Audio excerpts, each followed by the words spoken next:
Okay, Steve. Recently, you guys had some rope training. I guess it's very important to stay up to date on all that stuff, right? Yes, with our special operations or our rescue capabilities, rope rescue is one of our foundational pieces of, or one of our foundational skills. And so we use rope for many of the different technical rescue disciplines, whether it's actually rescuing somebody high above the ground, or we use rope components in our swiftwater rescue, confined space rescue, trench rescue. And so rope is one of the foundational skills in all disciplines of technical rescue. Yeah, there was an awful lot of firefighters out there. It looked like about 20, 30 of them that were doing that training. So we just had 16 new members, then we also had some instructors and things like that that were involved in conducting the training. So we do our own in-house training. We have our own in-house instructors that are very good at rope rescue and angle rescue. And so they were conducting the training. We had 16 new members between stations 2 and 5 that were participating in the training. Yeah, and it's why did you guys choose the courthouse?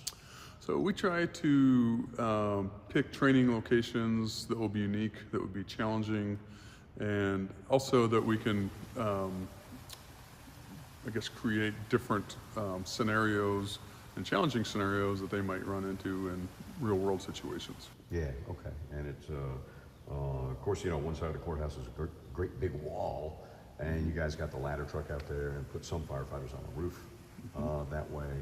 And I guess the courthouse just seems like a very practical place to train.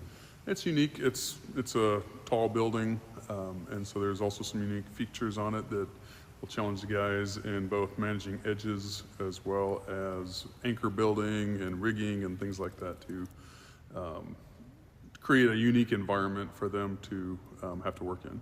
Yeah, and you know, in that particular scenario, we had guys on 2 tall parts of the courthouse, different levels, and then they dropped a basket down and explain that whole process.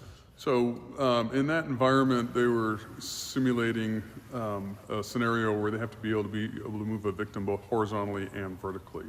So when we train to national standards, or there's a organization called National Fire Protection Association, which sets minimum standards for training for those disciplines. And so one of those standards is that they do have to be able to move patients both horizontally and vertically. And so we use that environment as kind of a unique training location to be able to accomplish that task. Yeah, and I guess this was more than training because some of the guys were trying to get certified, right? Correct, right. And so we are teaching a class that will then certify them to the technician level for rope rescue when they're complete.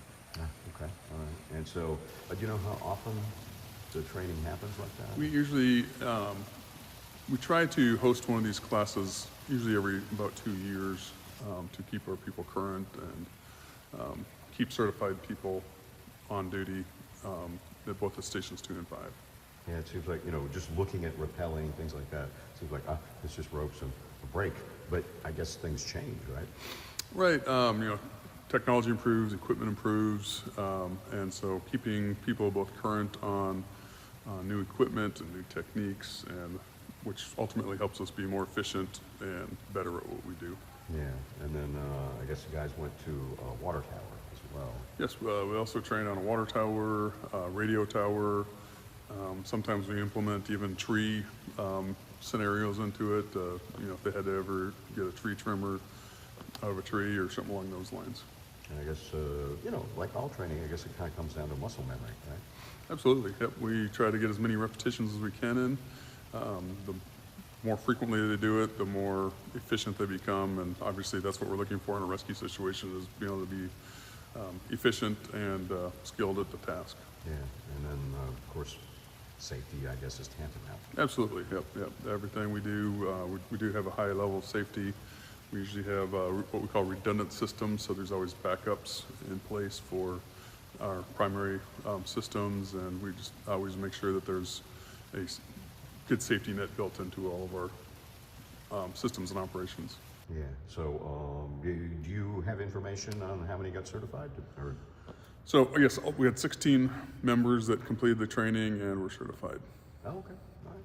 so you guys are a little bit more prepared then. Yes, absolutely. Yep, we're more prepared, and we'll continue the training cycle and keeping people ready and operational here in the city.